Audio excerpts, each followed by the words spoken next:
کو رسولوں کو معجزے عطا فرمائے ہیں۔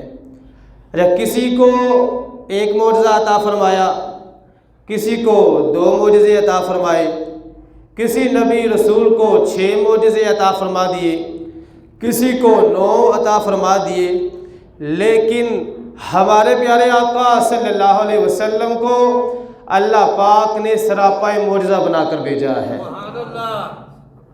اتنے معجزے عطا فرمائے ہیں، اتنے معجزے عطا فرمائے ہیں، تاجدار بریلی امام عشق و محبت کہتے ہیں معجزے انبیاء کو خدا نے دیے، معجزے انبیاء کو خدا نے دیے، معجزہ بن کے آیا ہمارا نبی،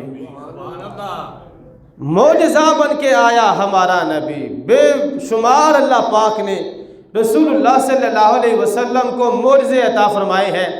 اور میرے بھائیو یہ بھی یاد رکھیں، جس نبی اور رسول کو جو بھی معجزہ اللہ پاک نے عطا فرمایا ہے وہ اس زمانے کے اس دور کے تقاضوں کے مطابق اللہ نے عطا فرمایا ہے۔ جس نبی رسول کو بھی اللہ پاک نے کوئی معجزہ عطا فرمایا تو اس زمانے کے حساب سے، اس دور کے حساب سے اللہ پاک نے جو وہاں کے تقاضے تھے اس کے مطابق عطا فرمایا، کیونکہ ہمارے پیارے آقا صلی اللہ علیہ وسلم آخری نبی ہے۔ رسول اللہ صلی اللہ علیہ وسلم کی جو رسالت ہے یہ قیامت تک رہنی ہے۔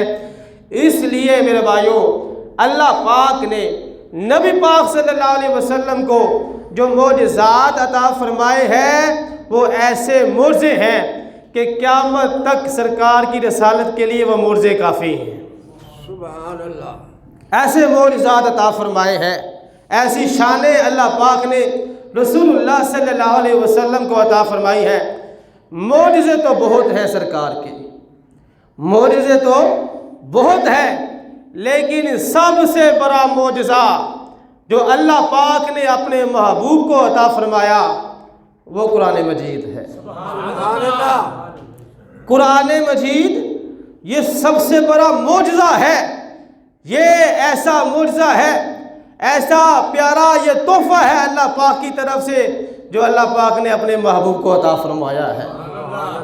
قرآن مجید فصیح و بلیغ زبان میں نازل فرمایا گیا ہے، اور قرآن مجید کو اللہ پاک نے اس ہستی پر نازل فرمایا ہے جو ہستی اس دنیا میں کسی کی بھی شاگرد نہیں ہے، کسی کی بھی شاگرد نہیں ہے۔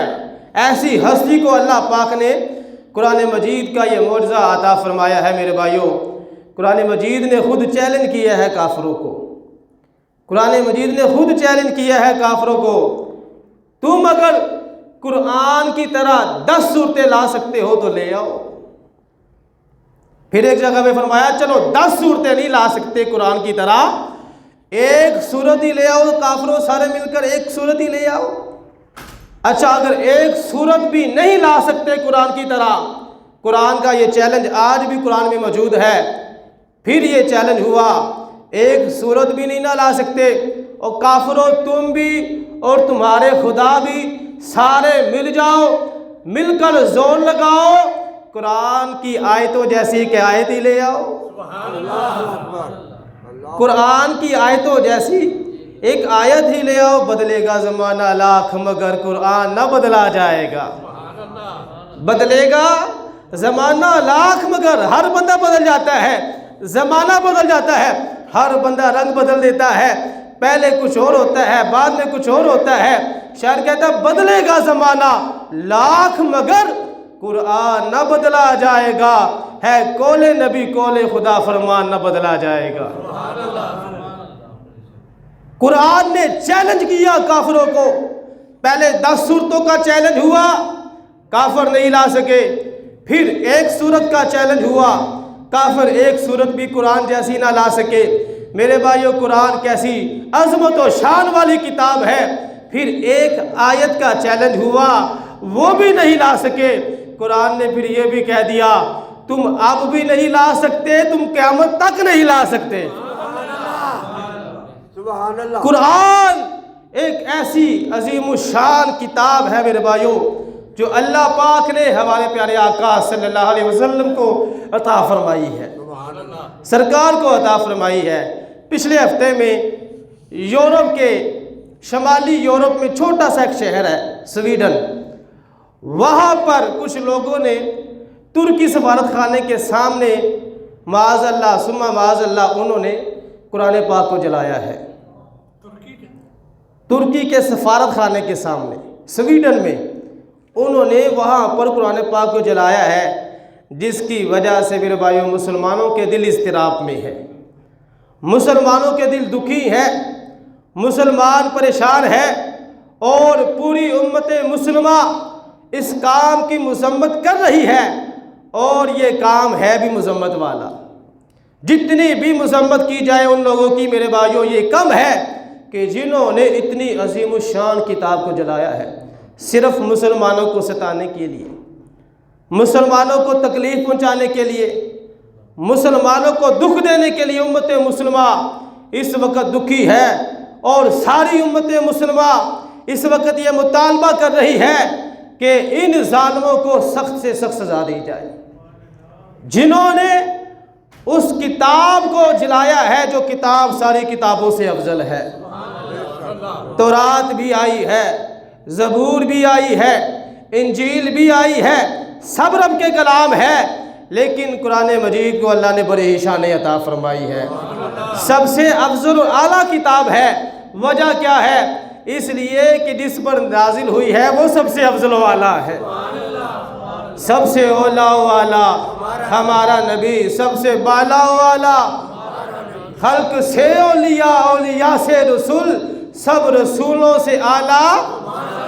بھی پڑھتا ہوں، معجزے انبیاء کو خدا نے دیے، معجزہ بن کے آیا قرآن مجید۔ میرے بھائیوں نبی پاک صلی اللہ علیہ وسلم کا سب سے بڑا معجزہ ہے، ایسا معجزہ ہے، ایسا یہ معجزہ ہے کہ بڑے بڑے کافروں نے قرآن سن کے اسی وقت ہی کلمہ پڑھ لیا، اسی وقت ہی۔ اسلام کے دوسرے خلیفہ حضرت عمر نے کیسے اسلام قبول کیا تھا، کتنا کام کیا پھر دین کا حضرت عمر نے، اسلام کے دوسرے خلیفہ ہے۔ اپنی بہن سے بولے عمر یہ تو بتا کیا کرتی تھی میرے آنے سے پہلے، کیا چپ کے پڑھتی تھی؟ بہن نے جب قرآن پڑھا سن کے کلام پاک خدا، دل یہ عمر کا بول اٹھا لا الہ الا اللہ۔ حضرت عمر کا دل بھی جو کلمہ پڑھ لیا تھا نا دل نے، وہ بھی قرآن سن کے ہی پڑھا تھا۔ قرآن ایسی مقدس کتاب ہے میرے بھائیوں، ایسی عظیم الشان کتاب ہے۔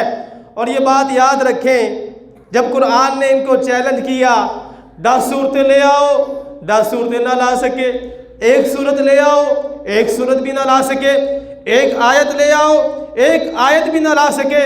میرے بھائیوں پھر آپ سمجھدار ہیں، آپ سمجھتے ہیں اس بات کو، جب مخالفین کے پاس دلائل نہیں نہ ہوتے تو پھر بدتمیزی بھی آ جاتے ہیں، پھر وہ بدتمیزی میں آ جاتے ہیں، پھر وہ جاہلوں والی حرکتیں کرتے ہیں۔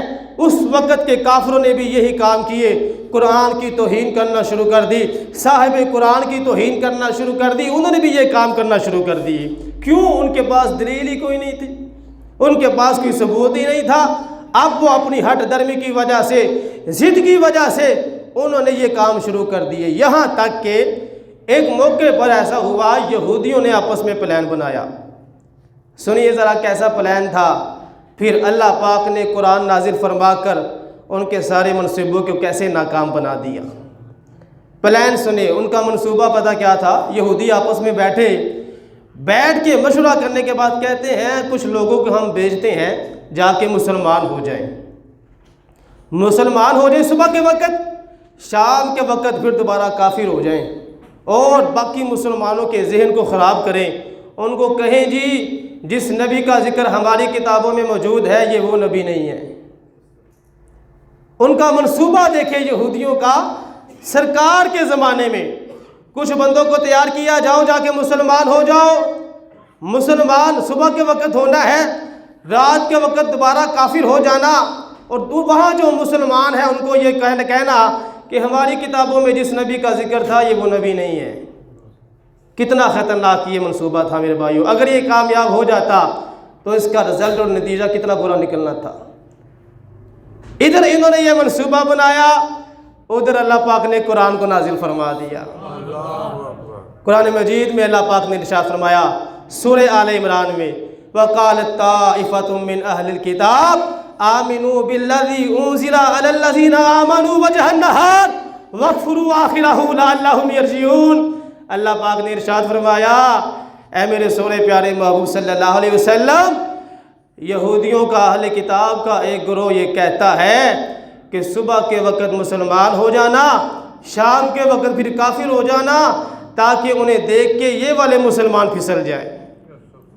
قرآن میں اللہ پاک نے اس آیت کو نازل فرما کر یہودی کے منصوبے کو ناکام اور نامراد بنا دیا۔ اور میرے بھائیوں یہ بات یاد رکھیں، کافر شروع سے ہی اسلام کے خلاف فرضہ سرائی کرتے رہے ہیں، قرآن کے خلاف، صاحب قرآن کے خلاف وہ باتیں کرتے ہی رہے ہیں، لیکن یہ بھی بات یاد رکھیں نتیجہ ہمیشہ ناکامی اور نامرادی ہی نکلا ہے۔ وہ ناکام ہی ہوئے ہیں، جب بھی انہوں نے کوئی کام کیا وہ ناکام ہوئے ہیں۔ وجہ کیا ہے؟ قرآن میں اللہ پاک نے ارشاد فرمایا یریدون لیطفئوا نور اللہ بافواہہم واللہ متم نورہ ولو کرہ الکافرون۔ اللہ پاک فرماتا ہے وہ اپنی پھونکوں سے اللہ کے نور کو بجھانا چاہتے ہیں، وہ اپنی پھونکوں سے کافر اللہ کے نور کو بجھانا چاہتے ہیں۔ اللہ نے فرمایا واللہ متم نورہ، اللہ اپنے نور کو پورا فرمانے والا ہے۔ وَلَوْ كَرِهَ الْمُشْرِكُونَ، اگرچہ کافر اس بات کو پسند نہ کرے، اللہ فرماتا ہے کہ اللہ نے اپنے نور کو پورا فرمانا ہی فرمانا ہے۔ تو ہر مرتبہ ایسے ہی ہوا میرے بھائیوں، ان کا جو منصوبہ ہوتا تھا، جو ان کا پلاننگ وہ کرتے تھے، وہ ناکام ہو جایا کرتے تھے، کیونکہ رب کا وعدہ ہے، رب نے دین اسلام کو غالب کرنا ہی کرنا ہے۔ ہر موقع پر یہ ذلیل و رسوا ہوئے ہیں۔ مزے کی بات بتاؤں، سب سے زیادہ انہوں نے ذلیل و رسوا اس وقت ہونا ہے جب عیسیٰ علیہ السلام نے آنا ہے۔ قرب قیامت جب عیسیٰ علیہ السلام نے آنا ہے، سب سے زیادہ ذلیل و رسوائی اس وقت ہوں گے جب وہ آ کر اعلان کریں گے کہ سرکار کا کلمہ پڑھ لو ورنہ میں تمہیں قتل کر دوں گا۔ اور اس وقت مسلمانوں کی مدد اللہ پاک اس انداز میں فرمائے گا، کوئی بھی یہودی، کوئی بھی عیسائی، حدیثوں میں آتا ہے جب کسی پتھر کے پیچھے چھپ جائیں گے، جب کسی درخت کے پیچھے چھپ جائیں گے، کسی بھی چیز کے پیچھے جب وہ چھپ جائیں گے نا، تو پھر وہ چیز بولے گی او مسلمان ادھر آ، اس کو قتل کر، یہ میرے پیچھے چھپا ہوا ہے۔ رسول اللہ صلی اللہ علیہ وسلم نے ارشاد فرمایا اس وقت صرف دین اسلام ہی باقی رہے گا، باقی تمام مذہب ختم ہو جائیں گے۔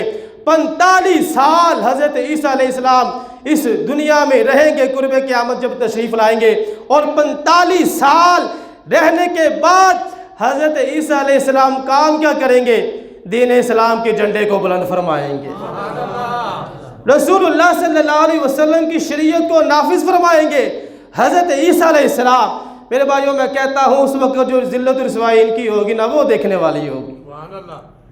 تو قرآن ایسی کتاب ہے، کیونکہ یہ رجب المرجب کا مہینہ ہے، اور 6 رجب المرجب کو خواجہ غریب نواز کا عرس پاک بھی ہے۔ خواجہ غریب نواز، خواجہ معین الدین چشتی اجمیری رحمۃ اللہ علیہ کا بھی عرس پاک ہے۔ آپ کی بھی تو باتیں کرنی ہے، اور قرآن اور حضرت خواجہ غریب نواز کا بھی بہت ہی پیارا تعلق تھا۔ خواجہ غریب نواز رحمۃ اللہ علیہ قرآن کی شان بیان کرتے ہیں، قرآن کی تعظیم بیان کرتے ہیں، قرآن کا احترام بیان کرتے ہیں۔ خواجہ صاحب فرماتے ہیں، انہوں نے اپنی کتاب میں یہ بات لکھی ہے، خواجہ غریب نواز رحمۃ اللہ علیہ فرماتے ہیں، کہتے ہیں سلطان محمود غزنوی اپنے وصال کے بعد کسی بندے کے خواب میں آئے، کسی بندے کے خواب میں آئے۔ خواب میں جب آئے تو ان سے پوچھا گیا کہ اللہ پاک نے آپ کے ساتھ کیا معاملہ فرمایا ہے؟ سلطان محمود غزنوی کتنے بڑے عاشق رسول تھے۔ خواجہ غریب نواز فرماتے ہیں، انہوں نے بتایا کہ میں ایک رات کسی کے گھر میں مہمان بن کے گیا، جس کمرے میں مجھے انہوں نے ٹھہرایا، وہاں پر ایک طاق تھا، طاق کے اوپر قرآن مجید رکھا ہوا تھا۔ سلطان محمود غزنوی رحمۃ اللہ علیہ کہتے ہیں طاق اوپر تھا اور قرآن تھا اس کے اندر۔ میرے دل میں یہ خیال آیا کہ اگر میں اس کمرے میں سو جاؤں تو یہ قرآن کی بے ادبی ہوگی، اللہ اکبر، یہ قرآن کی بے ادبی ہوگی اگر میں اس کمرے میں سو جاؤں۔ سلطان صاحب فرماتے ہیں پھر میرے دل میں یہ خیال آیا چلو میں اس کو کمرے سے نکال کے باہر رکھ دیتا ہوں۔ پھر آپ کہنے لگے اگر میں اس کو کمرے سے نکال کر صرف اپنے آرام کے لیے کمرے سے نکال کر باہر رکھتا ہوں تو یہ بھی قرآن کی بے ادبی ہوگی۔ سلطان محمود غزنوی رحمۃ اللہ علیہ نے ساری رات جاگ کر ہی گزار دی۔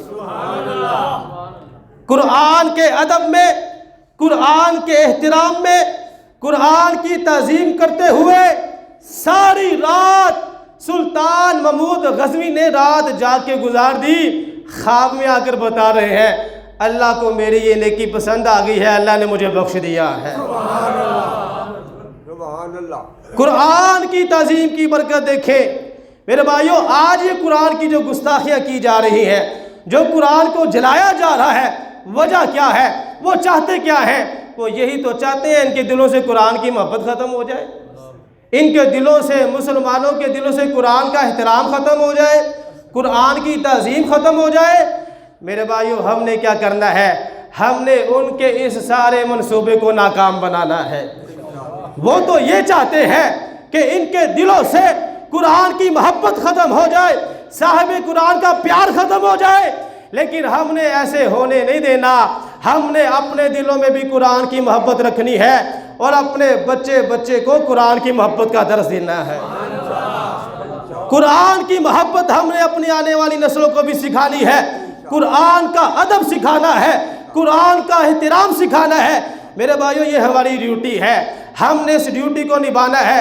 اگرچہ وہ گستاخی اس نیت سے کرتے ہیں کہ مسلمانوں کے دلوں سے احترام ختم ہو جائے گا، نہیں، احترام ختم نہیں ہو سکتا، کیونکہ یہ بڑی شانوں والی کتاب ہے۔ بدلے گا زمانہ لاکھ مگر قرآن نہ بدلا جائے گا، ہے قول نبی قول خدا فرمان نہ بدلا جائے گا۔ تو یہ قرآن جو ہے یہ بہت ہی پیاری اللہ کی کتاب ہے۔ اس کا جس نے بھی تعظیم کی ہے، جس نے بھی محبت کی ہے اس کے ساتھ، خواجہ غریب نواز رحمۃ اللہ علیہ، خواجہ معین الدین چشتی اجمیری رحمۃ اللہ علیہ فرماتے ہیں کہ پرانے زمانے میں ایک بندہ فوت ہو گیا، بڑا ہی فاسق و فاجر بندہ تھا، بڑا گناہ گار بندہ تھا۔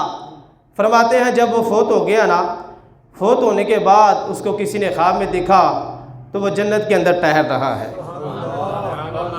دیکھیں، اگر کوئی یہ بات عام بندہ کرے نا پھر تو شک ہو سکتا ہے، لیکن یہ بات وہ کر رہے ہیں جنہوں نے 90 لاکھ کو کلمہ پڑھایا ہے۔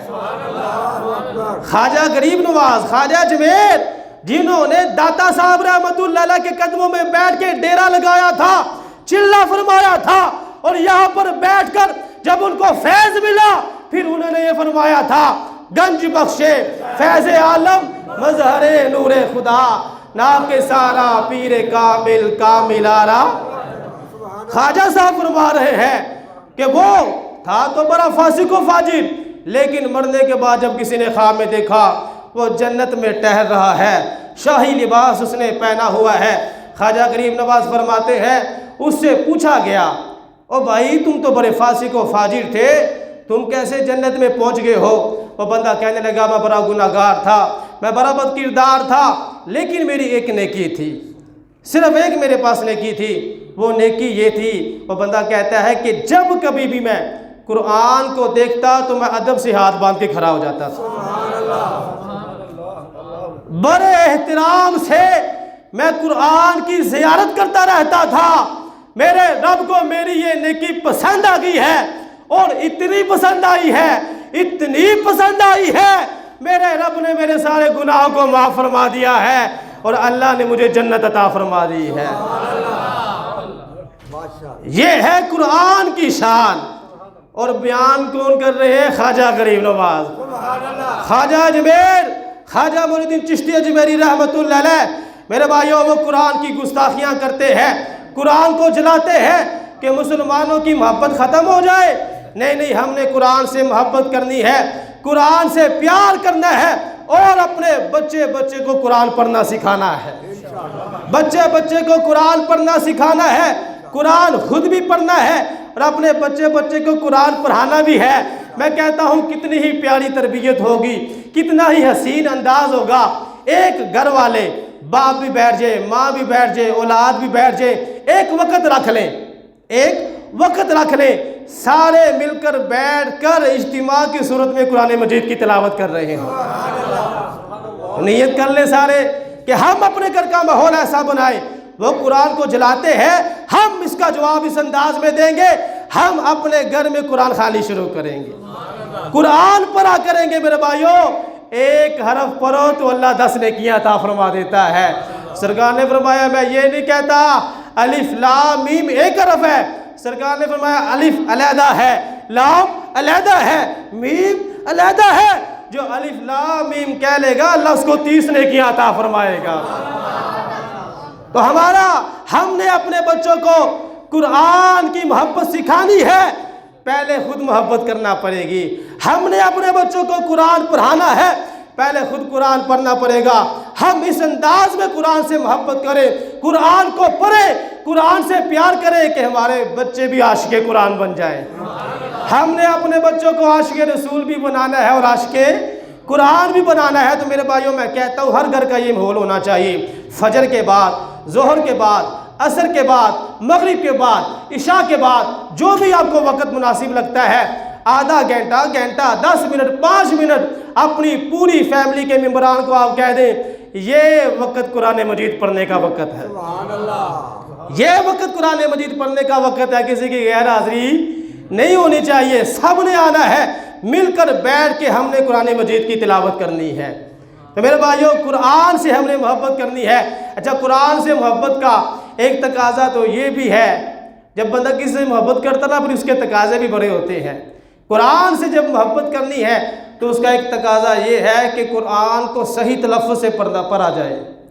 وَرَتِّلِ الْقُرْآنَ تَرْتِيلًا، اللہ فرماتا ہے قرآن کو خوب ٹھہر کر پڑھو، مد کر کے، جہاں پہ وقف ہے وہاں وقف کرنا ہے، جہاں پہ مد ہے وہاں مد کرنی ہے، جہاں لمبا کرنا ہے وہاں لمبا کر کے پڑھنا ہے، جہاں چھوٹا کرنا ہے وہاں چھوٹا کر کے پڑھنا ہے۔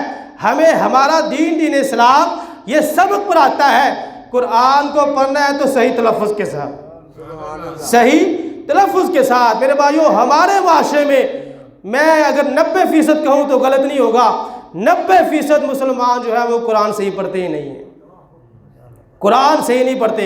اچھا، اس سے بڑی جو افسوسناک بات ہے، کسی کو اس بات کا علم ہی نہیں ہے کہ قرآن کو صحیح پڑھنا فرض عین ہے، قرآن کو صحیح پڑھنا فرض عین ہے۔ جس طرح کوئی بندہ گناہ کرتا ہے، نماز نہیں پڑھتا، گناہ کبیرہ ہوتا ہے، ایسے ہی جب بندہ غلط قرآن پڑھتا ہے تب بھی گناہ کبیرہ ہوتا ہے۔ قرآن سے محبت کرنی ہے، قرآن سے پیار کرنا ہے تو اس کو صحیح تلفظ کے ساتھ بھی پڑھنا ہے۔ آج ہم نے کوئی کمپیوٹر کا کورس کرنا ہو، لاکھ روپیہ لگا دیتے ہیں، ہمیں FA BA کرنا ہے، ہزاروں لاکھوں لگ جاتے ہیں، فلاں ڈپلوما بھی کر لو، فلاں ڈپلوما بھی کر لو، فلاں کورس بھی کر لو۔ کیا بات ہے میرے بھائیوں، قرآن تو بغیر فیس کے پڑھایا جاتا ہے، ہم پھر بھی نہیں سیکھتے۔ مدرسوں کے اندر، مسجدوں کے اندر بھی آپ سے قرآن پاک کی فیس نہیں لی جاتی، باقی سارے کام ہم پیسے دے کے سیکھتے ہیں۔ جو کام فری سکھایا جا رہا ہے وہ ہم سیکھنے کے لیے تیار ہی نہیں ہے۔ قرآن سے محبت کا ایک تقاضا یہ بھی ہے، ہم قرآن پاک کو صحیح پڑھنے والے بن جائیں۔ پڑھیں گے سارے قرآن پاک کو صحیح؟ یہ ہے قرآن سے محبت کا ایک تقاضا۔ اور ایک تقاضا یہ بھی ہے کہ قرآن کو سمجھے میرے بھائیوں۔ ٹھیک ہے، سینے سے لگانا، آنکھوں سے لگانا، چومنا اور اس کو سینے سے لگا کے رکھنا، ادب کرنا، بوسہ دینا، یہ بڑا عبادت والا کام ہے، بہت ہی پیارا کام ہے۔ لیکن میرے بھائیوں، قرآن کو سمجھیں، قرآن کو سمجھے بھی، کوئی تفسیر رکھ لیں، اس کو پڑھنا شروع کر دیں۔ آدھا صفحہ روز کا پڑھ لیں، 5 لائنیں پڑھ لیں، 10 لائنیں پڑھ لیں۔ جو کسی صحیح سنی اور جو صحیح العقیدہ بندہ ہے اس نے جو تفسیر لکھی اس کو پڑھنا شروع کر دیں۔ آپ پڑھنا شروع کر دیں گے انشاءاللہ، دیکھیں پھر قرآن کی کیسی سمجھ آتی ہے۔ تو قرآن سے محبت کا ایک تقاضا یہ ہے کہ اس کو سمجھے بھی، اور قرآن سے محبت کا ایک تقاضا یہ بھی ہے کہ اس کے احکامات پر عمل بھی کریں، اس کے احکامات پر عمل بھی کریں۔ یقین کریں میرے بھائیوں، اگر ہم قرآن کے احکامات پر عمل کریں ساری پریشانیاں ختم ہو جائیں، کوئی پریشانی، کوئی دکھ، کوئی تکلیف باقی نہیں رہے گی۔ قرآن مجید میں اللہ فرماتا ہے وَلَوْ أَنَّهُمْ أَقَامُوا التَّوْرَاةَ وَالْإِنْجِيلَ وَمَا أُنزِلَ إِلَيْهِمْ مِنْ رَبِّهِمْ لَأَكَلُوا مِنْ فَوْقِهِمْ وَمِنْ تَحْتِ أَرْجُلِهِمْ۔ اللہ فرماتا ہے کہ اگر تورات اور انجیل والے تورات اور انجیل پر عمل کر لیتے نا، اللہ فرماتا ہے ان کو میں نے اوپر سے بھی اور ان کے قدموں کے نیچے سے بھی رزق عطا فرمانا تھا۔ تو تورات اور انجیل پڑھنے والوں کو جو اللہ نے رزق عطا فرمانا تھا، تو جو قرآن پڑھنے والا ہوگا اس کی عظمت و شان کا عالم کیا ہوگا؟ اس کی عظمت و شان کا عالم کیا ہوگا؟ میرے بھائیوں، میں یہ کہنا چاہتا ہوں، یہاں پر قرآن کو جلایا جا رہا ہے، قرآن کی گستاخیاں ہو رہی ہیں، اس واقعے کی جتنی بھی مذمت کی جائے یہ کم ہے۔ بالخصوص اس وقت مسلمان اور مسلمانوں میں بھی بالخصوص اس وقت جو اسلامی ممالک کے حکمران ہیں، میرے بھائیوں، ان کو چاہیے رسول اللہ صلی اللہ علیہ وسلم کے ساتھ محبت کا ثبوت دے، قرآن کے ساتھ محبت کا ثبوت دے، اور سارے مل کر، ایک بندہ کچھ بھی نہیں کر سکتا، سارے مل کر اجتماع کی صورت میں اسلام کے لیے، قرآن کے لیے، صاحب قرآن کے لیے آخری حد تک جائیں، سارے مل کر جائیں اور عالمی سطح پر ان گستاخوں کا بائیکاٹ کریں۔ اور میں یہ بھی کہنا چاہتا ہوں میرے بھائیوں کہ ہم جو مسلمان ہیں، ہماری بھی کچھ ذمہ داریاں ہیں، حکمرانوں کی الگ ذمہ داریاں ہیں، بحیثیت مسلمان ہم پر بھی ذمہ داریاں بنتی ہیں، ہم بھی ان سازشوں کا مقابلہ کریں۔ وہ کیا ہے؟ سب سے پہلا کام تو یہ ہے کہ ہم ان کافروں کی جو تہذیب اپناتے ہیں اس کو چھوڑ دیں، کافروں کی جو تہذیب اپناتے ہیں اس کو چھوڑ دیں، ہم اپنی تہذیب، اسلامی تہذیب کو اپنا لیں، ہمارا اٹھنا بیٹھنا یہ سارا اسلام کے مطابق ہو، ہمارا اٹھنا بیٹھنا سارا اسلام کے مطابق ہو۔ ہماری یہ ذمہ داری بنتی ہے میرے بھائیوں، ہم قرآن سے اپنا رشتہ مضبوط کریں، قرآن سے ہمارا تعلق مضبوط ہونا چاہیے، قرآن پہ عمل کرے، قرآن سے پیار کرے، اور قرآن کو خوبصورت انداز میں پڑھے، خوبصورت صحیح تلفظ کے ساتھ پڑھے۔ قرآن تو ایسی عظیم الشان کتاب ہے، خواجہ غریب نواز رحمۃ اللہ علیہ، خواجہ معین الدین چشتی اجمیری رحمۃ اللہ علیہ بیان فرماتے ہیں، کہتے ہیں جو مسلمان قرآن پاک کی زیارت کرے، کس کی زیارت کرے؟ قرآن پاک۔ میں بھی پڑھنے کی بات نہیں کر رہا، سنیے ذرا، 90 لاکھ لوگوں کو کلمہ پڑھانے والے یہ بات کر رہے ہیں، خواجہ معین الدین چشتی اجمیری رحمۃ اللہ علیہ، آپ فرماتے ہیں جو مسلمان قرآن پاک کی زیارت کرے نا، اللہ اس کی آنکھوں کی روشنی کو تیز فرما دے گا۔ ذرا بلند آواز سے کہنا سبحان اللہ۔ اللہ اس کی آنکھوں کی روشنی کو تیز فرما دے گا۔ پھر آپ نے فرمایا دوسرا فائدہ یہ ہوگا، اس کی آنکھوں کو کبھی بھی تکلیف نہیں ہوگی، اس کی آنکھوں کو کبھی بھی تکلیف نہیں ہوگی۔ تیسرا فائدہ فرمایا وہ بندہ ساری زندگی نبینا نہیں ہوگا، جو صرف قرآن پاک کو دیکھ لے۔ خواجہ غریب نواز رحمۃ اللہ علیہ فرماتے ہیں، ایک بزرگ کے پاس ایک بندہ آ گیا، نبینا بندہ تھا۔ کیا تھا وہ؟ نبینا۔ وہ ایک بزرگ کے پاس آئے، خواجہ غریب نواز رحمۃ اللہ علیہ فرماتے ہیں جب وہ بزرگوں کے پاس آئے تو آ کر نبینا کہنے لگا، جی میں نے بڑا علاج کروایا ہے، میری آنکھیں ٹھیک نہیں ہو رہی، میں ہر در پہ گیا ہوں، اب آپ کے پاس آ گیا ہوں، آپ مجھے کوئی دم کر دیں تاکہ میری آنکھیں ٹھیک ہو جائیں۔ خواجہ غریب نواز رحمۃ اللہ علیہ فرماتے ہیں وہ جو بزرگ تھے انہوں نے اپنے سامنے قرآن مجید رکھا ہوا تھا، اپنے سامنے قرآن مجید رکھا ہوا تھا۔ خواجہ صاحب فرماتے ہیں اس بزرگ نے سورہ فاتحہ پڑھ کے دم کیا، دم کرنے کے بعد وہ قرآن مجید اس کی آنکھوں کو لگا دیا، اس کی برکت سے اس کی جو آنکھیں تھی وہ چراغ کی طرح روشن ہو گئیں۔